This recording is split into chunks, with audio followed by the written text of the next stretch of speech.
Olá, eu sou Anita Queiroz, sou neuropsicopedagoga e hoje nós vamos falar sobre as crises no autismo. Esse é um outro tema muito interessante porque a maioria dos autistas apresentam crises, né? Sejam eles aqueles que a gente chamava lá de mais leve ao mais severo, a maioria tem algum tipo de crise. E hoje nós vamos falar sobre o que desencadeia essas crises, né? O que pode desencadear. E às vezes as pessoas falam assim: nossa, mas não aconteceu nada, né? Ele está aqui gritando e não aconteceu nada. Às vezes esse não aconteceu nada para você pode ser muito para criança com autismo. Vou dar um exemplo aqui que, né, parece inacreditável, mas um simples cheiro de um perfume que não agradou a criança, isso pode ser um gatilho, ela pode entrar em crise, né? Muitas crianças, eles têm muito problema sensorial, então cheiro, um não, às vezes um simples não, gente. A criança com autismo, ela não gosta da palavra não. Outras coisas, barulho, né? Muitas crianças usam, inclusive, abafadores para diminuir os ruídos. É, Ver outra criança chorando, ver a criança gritando, qualquer coisa que você vai contrariar uma criança com autismo, ela pode desencadear uma crise. E como que nós vamos fazer essa intervenção nessas crises, né, gente? Isso depende muito do nível dessa crise. Se uma criança tiver uma crise leve, né, ali, começou com choro, começou a bater na mesa, você vai trabalhar com uma conversa, você vai explicar para ela o que está acontecendo, que aquilo não é nada demais, né? Eu vou dar um exemplo aqui de um autista muito leve que eu já atendi há muito tempo atrás. Inclusive, futuramente vou chamar essa mãe para conversar com a gente aqui. O depoimento dela é muito interessante. E esse menino era assim, tudo que eu fazia na sala, por exemplo, que ele não gostava, ele começava a bater na parede, gritar e dizendo não, não, não. E aí eu falava para ele, tá tudo bem, não aconteceu nada. Aí ele olhava para mim e continuava gritando, batendo, batendo, por exemplo. Se ele perdeu num jogo. Eu perdi, eu perdi. Então eu tinha que ir lá, voltar lá no início e falar para ele: você perdeu o quê? E aí, gente, eu era muito radical. Eu falava: você perdeu o quê? Perdeu um dedo? Ele: não. Perdeu um braço? Não. O que que você perdeu? A peça aqui do jogo não é sua. Só isso. Então, nesses casos, é muito simples você intervir, mas nós temos uns casos muito complexos, né? De crianças que mordem, crianças que arranham, crianças que puxam o cabelo, crianças ou adolescentes maiores, vamos dizer assim, que já sabe usar a cabeça para te dar cabeçada, joelhada, chutes. Isso coloca a outra pessoa em risco, né? E temos aqueles também que colocam eles mesmos em risco. Criança que bate a cabeça no chão. Mas você pensa assim, gente, mas ela bateu a cabeça no chão, doeu, ela vai parar. Gente, ela não vai parar. A criança com autismo, se ela tiver numa crise, ela pode bater a cabeça no chão até ela apagar. E aí a pergunta é o seguinte: você profissional que está com a responsabilidade da integridade física, mental, de tudo dessa criança ou desse adolescente, você vai fazer o quê? Nós temos uma polêmica muito grande aí, que é quando falam da contenção. Ah, professor não pode conter o aluno. Só um especialista pode conter o aluno. Só alguém da saúde que pode conter o aluno. Claro que não, gente. Óbvio que não. Vou contar um exemplo para vocês aqui. Trabalhava numa escola e um belo dia uma criança de 8 anos, que era meu aluno, ele fugiu. Ele saiu da sala, porque ele saía muito da sala, e ele fugiu da escola. O porteiro lá deixou ele sair. Ele saiu. E muito próximo da escola tinha uma via, uma pista, onde passavam muitos carros. E aí juntou muita gente para correr atrás desse menino, para pegar esse menino.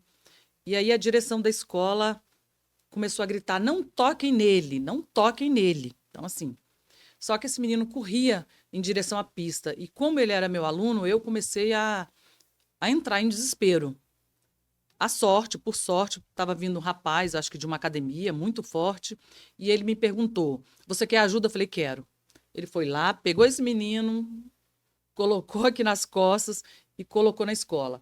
Quando ele colocou na escola, a polícia chegou, né? Eles tinham chamado a PM, porque a PM é o que estava ali por perto, mais próximo para dar essa ajuda para a gente. E aí eu perguntei para o policial na frente da direção. Eu falei: vem cá, o que que eu deveria fazer? Eu posso pegar esse menino e segurar ele e trazer para a escola? Ou eu tento convencê-lo? Ele virou para mim e falou: olha, o que que você prefere? Que ele morra atropelado ou que você pegue ele à força e traga para a escola? Então fica aí para ninguém ter medo de fazer contenção, gente. Essa é a minha opinião. Por quê? Ah, mas aconteceu do professor em tal lugar quebrar o braço do menino. Gente, porque ele não soube segurar, ou porque ele segurou e o menino deu um tranco. Eu não sei, eu não vi, só fiquei sabendo do caso. Eu não vi a cena, não estava lá para saber. Mas numa situação de risco da criança ou do adolescente para uma outra criança ou para sua própria vida, o que que você vai fazer? O que que você prefere fazer? Conter essa criança ou deixar o pior acontecer? Gente, é óbvio que nós vamos conter. É óbvio, isso é claro, né? Só quem não sabe disso é quem não trabalha num centro de ensino. Nós que trabalhamos num centro de ensino, isso é muito comum, gente. Isso é muito simples, porque os nossos alunos, nós temos alunos em vários centros de ensino que usam capacete. Por quê? Uns porque podem ter uma convulsão a qualquer momento e bater a cabeça, outro porque por qualquer coisinha vai bater a cabeça no chão ou na parede. Então, né, ou uma cabeçada no professor ou em outra criança. Então, nós temos que estar preparados, sim, para isso. Em primeiro lugar, a integridade da pessoa ali que tem essa dificuldade social.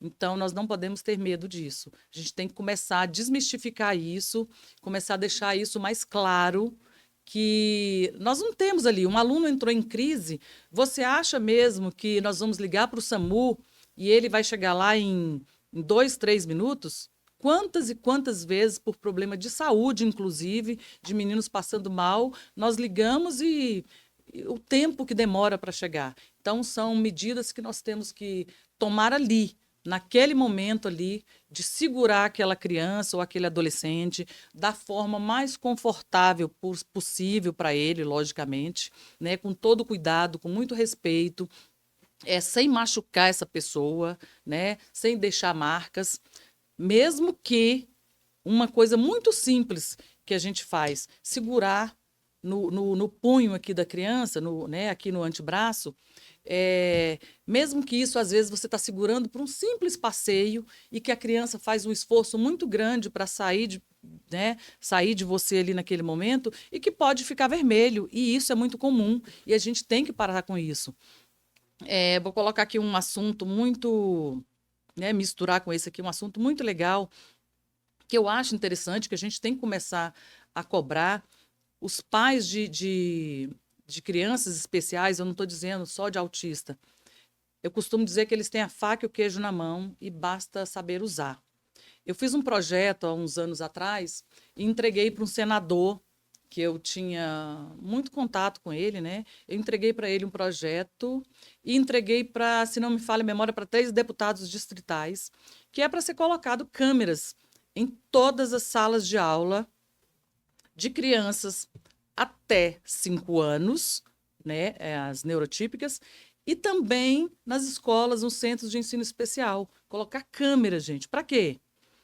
Para que todo mundo tenha segurança. Uma segurança para o professor, uma segurança para o pai do aluno, para não ter esse negócio de, ai, aconteceu isso, eu não fiquei sabendo. Olha, meu filho chegou em casa machucado, estava roxo. Às vezes a criança se machucou até em casa, e aí tem aquele negócio, olha, meu filho chegou roxo. O que que aconteceu aí na escola? Então, eu acho que isso é uma segurança para todo mundo. Eu acho que é uma luta que os pais poderiam começar que era a introdução de câmeras. E eu não vejo problema nenhum para professor, entendeu? Ser colocado essas câmeras. Eu fui dar uma palestra numa escola no Gama, há pouco tempo atrás, e quando eu cheguei lá, eu percebi que tinha câmeras em todas as salas, nos corredores, tudo. E eu fui conversar com a orientadora, eu falei, nossa, mas os professores não acham ruim essas câmeras na sala? Ela falou, não, eles gostam por um pedido deles, porque quando o aluno apronta em sala, que ele é trazido aqui para a direção, para a orientação da escola, e que nós chamamos os pais, tá lá, ó, comprovado que o aluno fez em sala. Então, eu acho que é uma segurança para os alunos, entendeu? E para os pais, principalmente. E para os professores, lógico, né? Os profissionais, a gente também tem que se precaver. Então, eu acho que a gente não tem que ter medo, nem de câmeras em sala de aula, se você faz o seu trabalho corretamente, e nem de fazer uma contenção, uma mobilização, se for necessário. Existe algum protocolo para a aplicação de contenção em casos extremos? Existe, né? Assim, não é muito aprovado, mas eu estou falando que esse protocolo, ele tem que existir. O que fala as leis e tudo, os profissionais, é que só o pessoal da saúde, em casos extremos, segurança, né? Brigadistas. Mas eu acho que todo mundo pode fazer uma contenção se for necessário. Todos, todos, eu falo assim, todos. Na rua. Na rua tem uma pessoa com uma crise, entendeu? Com uma crise. Independente ele, autista ou não.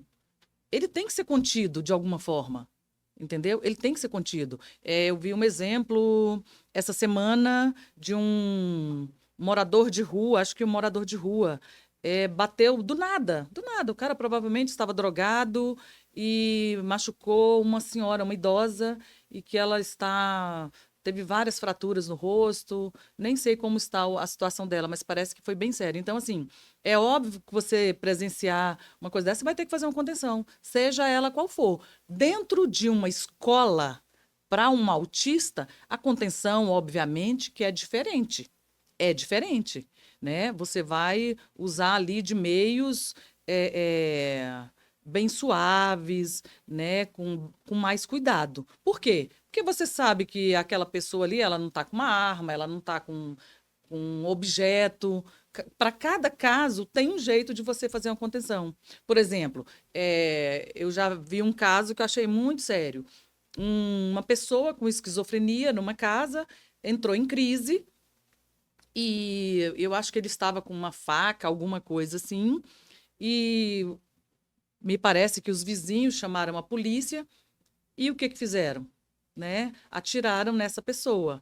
Então, assim, eu não sei, eu não estava lá para ver, eu não sei se realmente era necessário tudo isso, mas talvez pudesse ter sido usado um diálogo nesse caso aí antes de fazer essa última tentativa.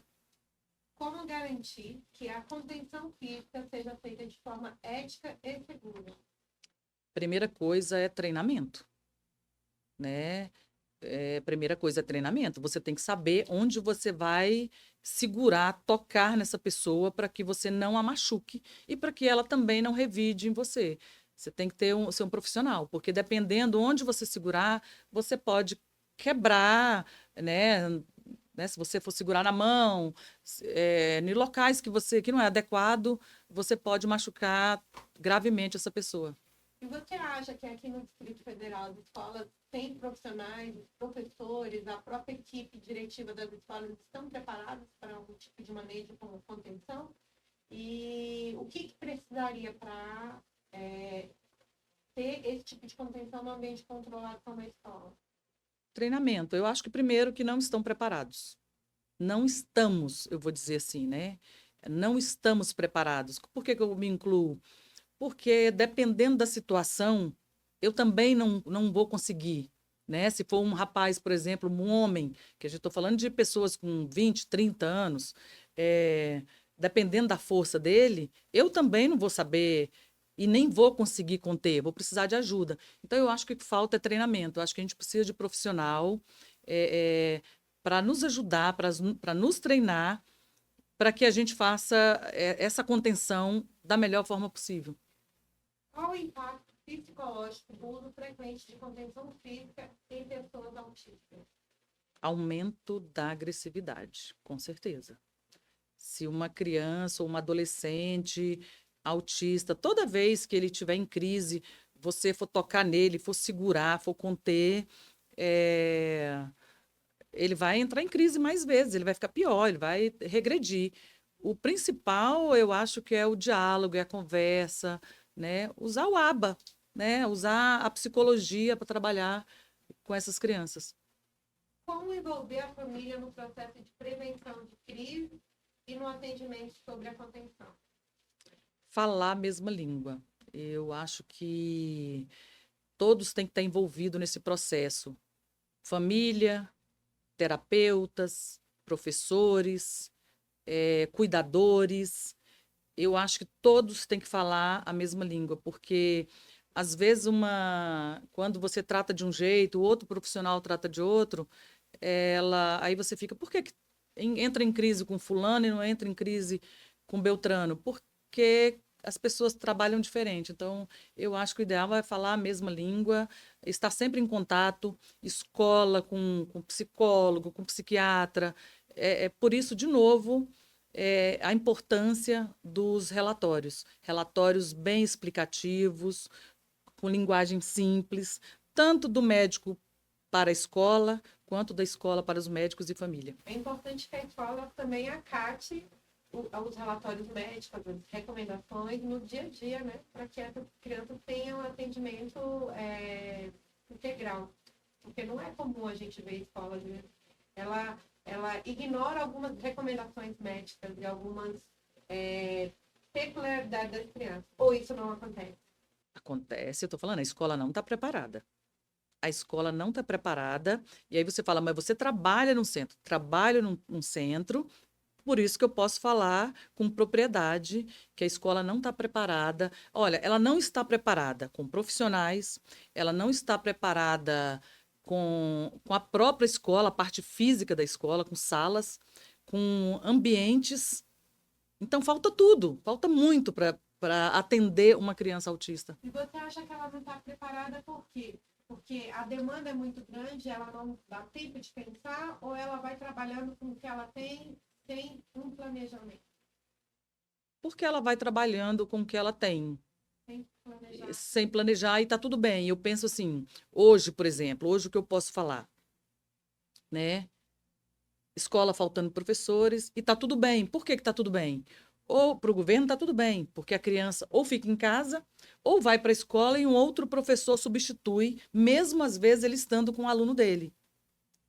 Então, está faltando professor, está faltando salas de aula, tem professores que tem que estar numa sala minúscula, com 2 turmas ali, quer dizer, 2 professores, 4 alunos numa sala minúscula. Isso é muito difícil fazer um trabalho que tenha um bom resultado.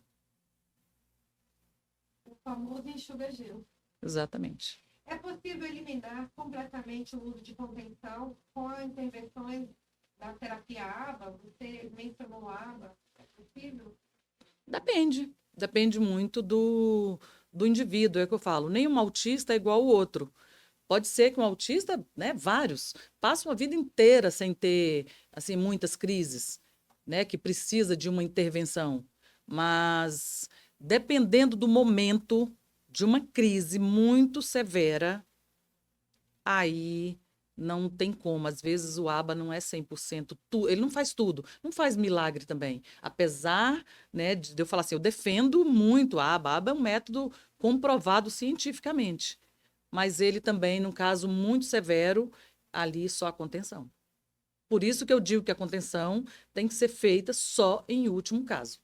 E você, profissional, mãe, pai de autista, como você lida nessas crises severas? Conta aí pra gente. Te espero no próximo encontro.